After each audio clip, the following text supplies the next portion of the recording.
Meus irmãos, a paz de Deus, mais uma vez, aqui quem fala é o irmão Silvio. Vamos fazer mais um vídeo referente a alguns assuntos da instituição. E eu quero aqui agradecer todos que estão assistindo os vídeos e também estão participando, comentando, se inscrevendo. O meu desejo é que Deus abençoe cada um de vocês, porque tudo nessa vida que a gente faz, a gente gosta e tem prazer de ver prosperar, Deus abençoar. E não é porque nós estamos aqui falando de alguns assuntos de alguma denominação, e essa denominação é a Congregação Cristã no Brasil, que nós estamos contra a instituição.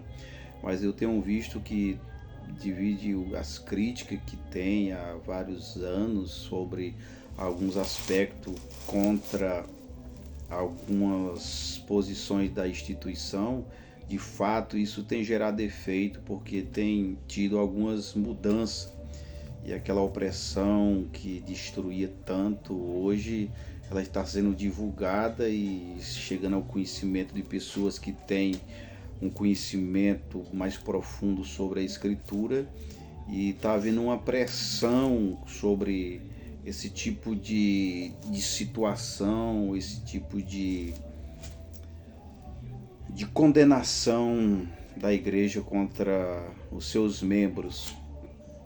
Mas eu observando aí sobre alguns canais falando sobre coletas, né, coletas de intenção, e isso ela já nasce das reuniões ministeriais. Eu digo porque na minha época a gente participava de muitas reuniões, são várias reuniões. E como eu já falei em outros vídeos, a maioria dessas reuniões é falado em parte material. Então o que é que acontece? Essas reuniões elas são divididas por setor.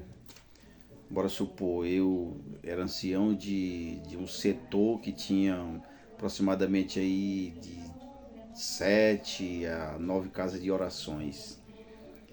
Então éramos 7 anciãos, então era distribuído por 7 setores. Então o ancião ele é responsável por todas aquelas congregações dentro do seu setor. Isso aí vem a pressão, uma pressão psicológica sobre vários assuntos. O primeiro assunto que eu quero falar aqui, que há uma pressão, é sobre coletas. Porque lá na minha região, todas as casas de oração, elas têm que passar um rateio, né, que chamam, que é uma contribuição para a administração central, onde onde fica a sede administrativa, onde tem o corpo que trabalha na parte da administração, né, que é secretário, presidente, conselho fiscal, vice-presidente e vários setores que se distribui os trabalhos na parte das coletas. Então toda casa de oração ela tem que repassar mensalmente a central administrativa um rateio, que é uma parte de coleta para ajudar a central. E as congregações elas têm que ter um teto de contribuição. Então aquela congregação ela tem que ter um teto de contribuição, e aquele teto ele não pode cair demais, porque já fica lá no vermelho. Bora supor, na minha região, aí com as casas de oração, 7 casas de oração, aí lá tinha o amarelo, o vermelho e o verde. Então quando tinha 2 casas que estavam no vermelho, ou 3, então já era direcionado para mim, que era o ancião do setor, e o cooperador também estava presente.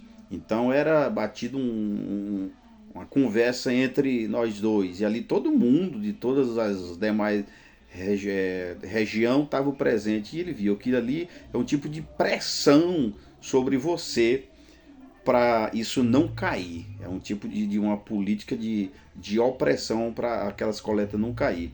Então eu falei, irmão fulano de tal, que é ancião desse setor, o que é que está acontecendo? Você não está visitando essa casa de oração? Olha aqui, as coletas caiu na parte de piedade, construção. Naquela época tinha esse coleta de piedade, construção, viagem e algumas outras coletas.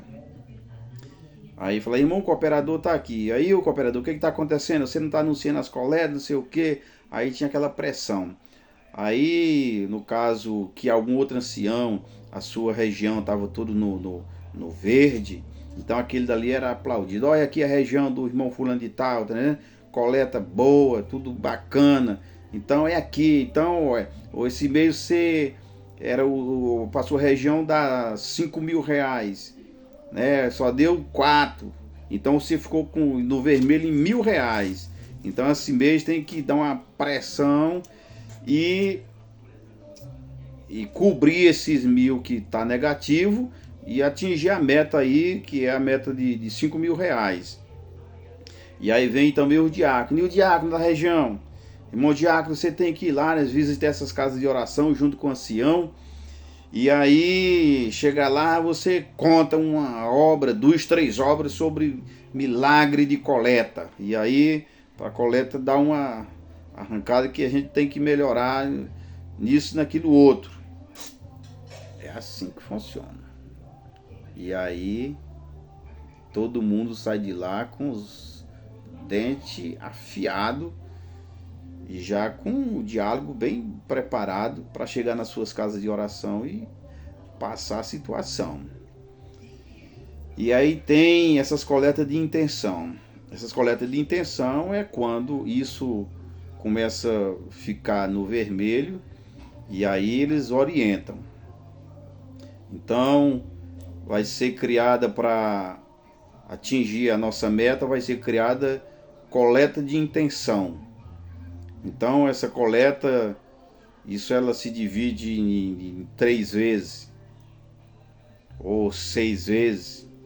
Se for um valor alto, divida em 6 vezes. Aí pega os pedacinhos de papel e divide entre todos ali. É feito uma propaganda bem feita sobre aquele dia. Vai ser importante, todo mundo tem que estar no culto, porque vamos falar de algum assunto importante, blá blá blá. E aí quando chega lá, não, hoje nós vamos fazer uma coleta de intenção.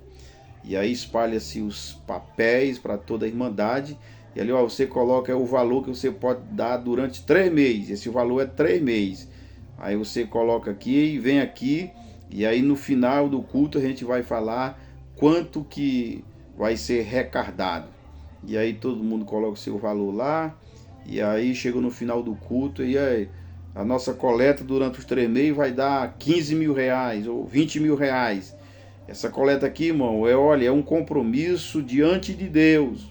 A Irmandade está fazendo um compromisso com Deus, não é comigo, não é com os irmãos, é com Deus. Então esse compromisso não pode ser quebrado, esse compromisso tem que ser cumprido. Então essa responsabilidade cai sobre a Irmandade também. E a outra pressão, essa é outra pressão grande, é sobre batismo. Lá na nossa região, como é difícil ter batismo, porque ninguém tem um calendário, um sistema de evangelização diário. A gente até tentou montar, mas a Irmandade é muito tímida, porque você vai falar de uma coisa que você não conhece, você vai falar da Bíblia que você não entende, a maioria dos textos e a Bíblia que a congregação ela tem como ali, ela distribui para toda a Irmandade. Então até no meio da Irmandade, se você fosse encontrado com uma Bíblia que não fosse a João Ferreira de Almeida, que vem o nomezinho do lado CCB, aí o pessoal diz, irmão, tá com legal aceitar, irmão, essa Bíblia aí não é a Bíblia certa não. Então já havia essa pressão também de comprar as Bíblias véu, cenário, recitativo, e tinha algumas outras coisas também que era vendido no fundo bíblico. E então tem muito assunto para a gente conversar, mas vamos falar aqui sobre a pressão no batismo. Então, essa pressão aqui é grande, porque é uma responsabilidade dos cooperadores e dos anciães e dos diáconos. Nas suas regiões tem que ter batismo. Tem que ter batismo. Então é falado todo mês lá na prestação de conta. Olha, na cidade fulano de tal, na região do irmão, essa cidade aqui tá com tantos meses que não tem batismo. O que é que está acontecendo? Vocês não estão evangelizando, não estão falando da graça, não estão visitando, e o que é que está acontecendo? Aí o ancião tem que ir lá e formar um grupo e mandar as pessoas visitar de casa em casa e evangelizar para ter batismo. Então havia uma pressão sobre o ministério de ancião, diácono e cooperador para ter batismo. Então, se a pessoa estivesse congregando, já dá uma pressão nele que, irmão, o batismo, aí você já falava, Jesus Cristo falou, quem crê e for batizado será salvo. Então, se não batizar, e nos batismos tinha aquela pressão também de convidar o povo para batizar, porque tem que aparecer número, né, para levar nas reuniões e dizer, tem como tinha alguns irmãos que ameaçavam, e eu conheço algum que na região dele ameaçava, oh, se você não batizar você vai pro inferno, se Jesus vier hoje e te encontrar desse jeito, você tá lascado, você tem que batizar, porque se não batizar, você tá perdido, e dá aquela pressão, principalmente em idoso, pessoas sem conhecimento nenhum, e na região tinha muito batismo. Não havia a região do fulano tal aqui, durante esse ano teve 10 batismos, teve 8 batismos, batizou tantas almas, aquilo é uma glória, o irmão ficava inchado, né, aquela coisa toda. Então, e a Irmandade também, ela vai também porque os cooperadores, irmão, tem que ter batismo, irmão já chama o vizinho e aquela coisa toda. Então, é esse tipo de pressão. E aí a igreja, ela lá na nossa região, antigamente, batizou muita pessoa. Mas não era porque era convertido a Jesus Cristo, não. É porque aquilo era distribuído muita cesta básica entre a Irmandade. E aí os irmãos contavam, ó, Deus preparou uma cesta para mim, Deus preparou uma roupa, preparou um calçado, preparou isso, aquilo, outro. Então se você congregar, Deus vai também preparar para você. Então isso daqui é só na obra de Deus. Então batizava muita pessoa interessado numa cesta básica, era interessado em um calçado, um vestir.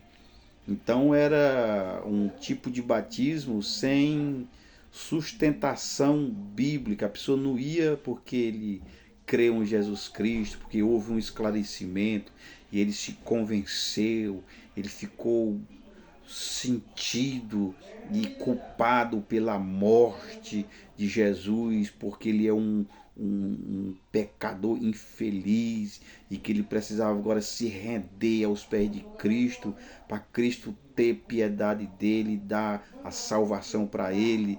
Não, era tudo parte material. E aquilo batizou muita pessoa.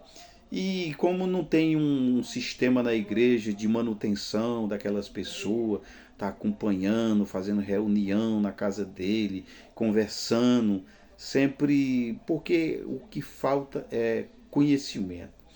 A falta do conhecimento, está escrito que o povo pereceu por falta de conhecimento.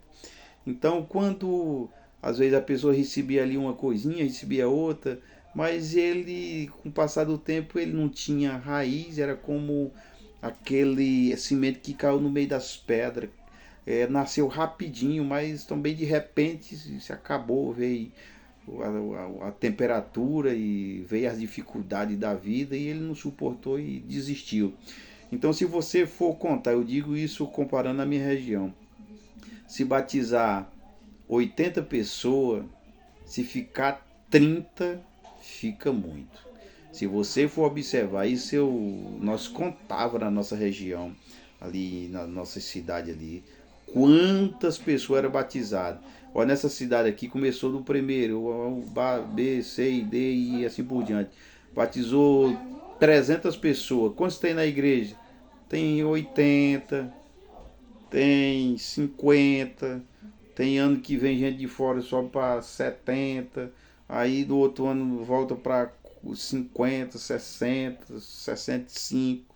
Então esse tipo de coisa então aonde não há uma estrutura, onde a Bíblia, o estudo bíblico, o conhecimento do nosso Salvador e que há uma estrutura, eu coloco aqui a parábola do homem que foi construir a sua casa. É o homem que ouve a palavra e pratica, é comparado a um homem prudente que foi edificar sua casa e fez as bases sobre uma pedra. E a pedra, ali, a sua casa fundamentada na pedra, então transbordaram os rios, veio as enchentes e combateram aquela casa e a casa não caiu porque estava alicerçada na rocha.